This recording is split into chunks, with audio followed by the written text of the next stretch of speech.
मैं रामदास अठौले सत्यनिष्ठा से प्रतिज्ञा करता हूं कि मैं विधि द्वारा स्थापित भारतीय संविधान के प्रति सच्ची श्रद्धा और निष्ठा रखूंगा।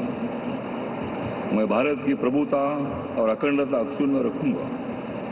मैं संघ के राज्य मंत्री के रूप में अपने कर्तव्यों का श्रद्धापूर्वक और शुद्ध अंतकरण से निर्वहन करूंगा तथा मैं भय या पक्षपात, अनुराग या द्वेष के बिना सभी प्रकार के लोगों के प्रति संविधान और विधि के अनुसार न्याय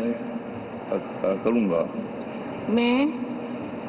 मैं रामदास अठौले सत्यनिष्ठा से प्रतिज्ञा करता हूं कि जो विषय संघ के राज्य मंत्री के रूप में मेरे विचार के लिए लाया जाएगा अथवा मुझे ज्ञात होगा उसे किसी व्यक्ति या व्यक्तियों को सबके सिवाय अब की ऐसे राज्य मंत्री के रूप में अपने कर्तव्यों के सम्यक